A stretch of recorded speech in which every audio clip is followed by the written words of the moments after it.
So I went all in and spent 5 figures on a leadership coach for me. So why on earth did I make that decision? So I just want to run through with you why I actually did it in the first place and how you can probably make further decisions and investment yourself for the future as well. But the truth is, something didn't really sit right with me. I feel like while our company was growing, our business was growing, our clients are growing, I felt like there was an area in my life where I wasn't growing. Now, coming off from record-breaking months of 55k and then having to pause because got too many clients, and then another 40k month, and then pausing for the next 3 months till now, I had an uneasy feeling for the first time in a really, really long while. And this is gonna be a tough video to film. Now, the thing is, I'm bloody confident in getting our clients from where they are to getting their results, and I'm pretty good at transforming client success. Have you ever felt like you don't know where you're going, but you still go forward because you choose to or you have to? That was honestly how I felt. And so what I did was I spent a few days reflecting on why I felt that way, and I came to a pretty simple conclusion. While my clients, my own business is growing, I feel that my role has now evolved into being more of a leader, but I don't feel like I'm good enough as a leader. And it's pretty conflicting to me because my clients run their own team, so they are leaders themselves. I run my own team as well, and I had past experience since like 17, 18, not in school, but in companies where I led events of 50 to 100 people. So I'm no stranger to leadership to begin with. I honestly had to confront the truth that I felt like I wasn't really the best leader for my clients or my team. Now, one thing that most gurus don't really tell you is that when your business evolves, the problems also evolve, which means the problems just expand and grow in size. There's never a case where you get richer and then your problem still stays the same. So there's always a price to pay in order for you to get to success. Now, based on my experience of dealing with things that you are afraid of, sure, meditation, resting, reflecting, affirmations, all these are great in making you feel good, but it doesn't really solve the problem. At the end of the day, when you're afraid of something, usually means that you lack competency in it. And I can honestly tell myself that I lack competency and I lack clarity in leadership. I might have been a leader before, leading teams, leading events, but based on how our business is scaling, I might not be a leader that is prepared to take on my team and my clients for the future.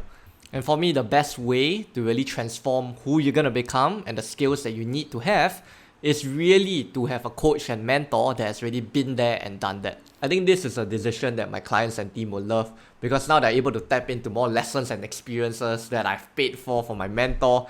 Of course, we got other mentors as well. And if you want me to go through in terms of more lessons and experiences as well, smash the like button because it will really help in terms of the YouTube algorithm and reaching out to more people and sharing the lessons and experiences that I've got from growing and scaling my business. So smash the like button as I dive into the first guiding principle. The first guiding principle for me was that if you want to work with the best, you got to learn from the best. Now, I've heard people wanting to charge people, 5k a month, 6k a month, or maybe just charge a straight up package of 30k, 20k, 40k.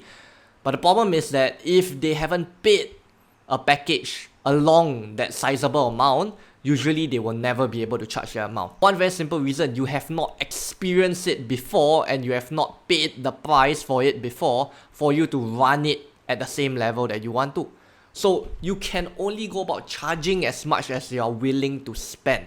It is very hard to convince someone to spend 5k or 10k with you if you do not go about spending 5k, 10k on yourself first. Now, the reason why I got my coach is because he has previously led a company from 7 to 8 figures, and I know that that's my plan to hit 7 figures and hit 8 figures in the future, and I know that I need leadership skills in order for me to bring my team forward and get to the place I want to be. So I went to go and find someone that's been there, done that, and pretty much he's also in the Southeast Asia region, so it's very relevant to my context as well. Second guiding principle for me is that your clients and team will learn from your best self, but also your worst self. I think a lot of times we think that, if I just present my best self, my clients will actually go about learning from my best self. But they also pick up the habits that aren't really the best from you.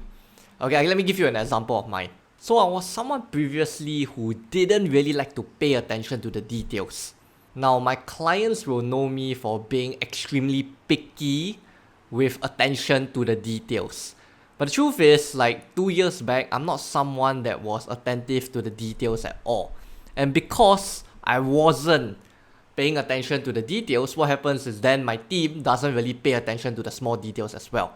Now in this case, if I don't really go about upgrading my leadership and team development capabilities, most likely what's going to happen is that my team also won't really focus too much on team development and leadership when they become leaders in the future. Just remember that the people around you won't just pick up your best habits. They'll also know what your worst habits are. In fact, if you go about asking your friend, literally just go and send a text to your friend. Hey, what do you think are my best strengths, and what do you think are things that I suck at or things that you've seen before and those are bad habits? Most likely they'll be able to explicitly tell you what you do not do well in. And unconsciously, some of them will actually pick up some of the behaviors that you have, especially if you become a role model. Just to give you an example, right? If your coach is someone who is aggressive in sales, most likely you're going to be aggressive in sales as well. But if your coach is someone that is not aggressive in sales like me, where I just believe in attraction, then most likely you're going to believe in attraction when it comes to sales as well. And that really brings me to my third guiding principles. There are critical skills to master even if you are weak in them. Now, I know a lot of people will say don't focus on your weaknesses, right? Just outsource your weaknesses, don't care about them. Yes, it's true to a certain extent that you don't really have to go about fixing all your weaknesses. For example, I really suck at tech, right? I'm a really young dude, but I suck at tech. I can't really do like Notion templates or design. Anything to do with tech, I'm not exactly good at it.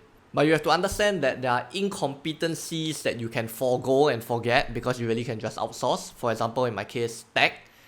And then there are incompetencies that you will have to improve because it impacts your team and your clients. And in this case, I would say it is more of the team development part. So don't just throw away skills just because you don't like them and you suck at them. Most of the time, you don't like something because you suck at it. But what if you become good at that skill? If you become good at a skill and you actually like it, maybe initially, if you were good at it, you will most likely like that skill. At the end of the day, there are some skills that you just won't like, and there are some skills that you will like, but then you currently dislike because you're not good at it. So what I do is I list down all my incompetencies, and then I ask myself, do I want to improve on these competencies because it allows me to impact my team and clients further? And in this case, leadership and team development is freaking important for me. And this moves me to the fourth guiding principle, that with all these incompetencies you have at hand, most of the time, the bottleneck of your business will actually be you. So I went to track back all the mistakes and problems that we made in our business. There was lack of communication, right? There was lack of development. There were some things that they did not get. There were some things that instructions weren't clear. And I realized all of this all points back to just one person, which is me. Because at the end of the day, your communication is only as effective as your messenger. If your messenger isn't effective, most likely whatever message or word is spoken out, your team or clients will not get. So at the end of the day, if I'm the biggest bottleneck in the business, that means that the biggest investment that I'll make is actually really with myself. If at the end of the day I want to scale my business and then also help my clients to scale their business, that means that my leadership and team development must be great in order for scaling to happen. But if I choose to take the easy way out of figuring things out by myself, the consequences for my mistakes will no longer just affect me, it will affect my team, it will affect my clients. And I think this is honestly one of the biggest stressful things about growing and scaling a business that people don't talk about. They tell you that, oh, you're gonna get a lot of money, you're gonna have a lot more impact. But yeah, you're gonna have a lot more stress as well, because whatever mistakes and problems that you go about making, most likely it won't just affect you, but it will affect other people that are around you as well. If you're working alone, then great, man, because the problems that you face, most likely you're the one that gets the consequence of these problems, right? But when you start to grow, the magnitude of your problems start to grow as well. That means the consequences of the problems will grow as well. Now, I believe that our future is based on the choices that we make today. Who you are today is based on the choices you made last week, last month, and last year. So I had two choices to go from here. The choice of courage or the choice of comfort. Right? The choice of courage to go about facing those challenges and solving them, or the choice of comfort to just play and be safe and then fall into mediocrity. My fifth and last guiding principle is what gave me clarity over making the choice of courage. Simply because I went to look back at all the happiest moments in my life, I realized that they weren't moments of achievement, but they were moments of progress. But it's the time where I was working at 13 years old while I was studying, while other people were just studying. That was when I realized the fifth guiding principle. Happiness comes from growth, but growth demands discomfort from you. If I went to look back at all my achievements, right? If you look back at all of your achievements, most likely I can remember back to the times where I closed my first $500 deal, my first 2K deal, 10K deal, 20K deal, 26K deal, right? And so on and so forth. But those moments were very fleeting. Those moments where I was just happy for maybe the next few hours and that's it. Because happiness don't come from the achievements that you have gotten. Happiness comes from the person that you become while you are achieving that moment. So those were the times where I was pushing myself really hard, challenging myself harder to become a better person, to become a better family member, to become a better coach, to be a better trainer, to be a better marketer, to be a better salesperson. And overall, it's really just to become a better human being.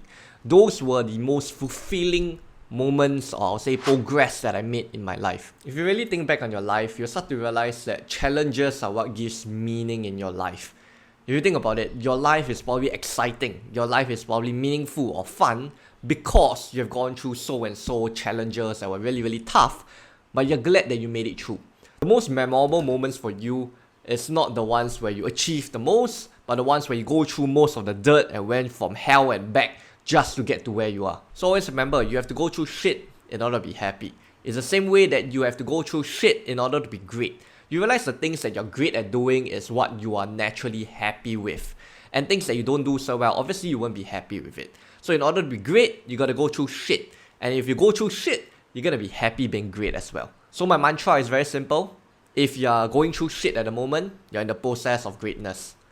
Now with all of these being said, I don't think all of you really need a leadership coach, especially if you're just starting out. You know, you hit your first 100k or 200k only. Now if you're looking to go and scale to 500k or 1 million, then yeah, maybe you probably want to get a leadership coach in the long run. My end goal with this isn't to become the greatest leader in the world. It's simply to become the best leader for myself, for my team, and for my clients. And to me, that's when I know I've been fulfilling the role that my clients entrusted me to, that my team entrusted me to, and myself, my future self entrusted me to. These guiding principles are just my thought process, but I want to hear what is the best guiding principle that you've heard so far in the comments below, so I know what really sticks with you as well. If you want to see more honest reflections of my journey, make sure to smash the like button and the subscribe button. Until the next video, continue to set new standards and surpass your limits.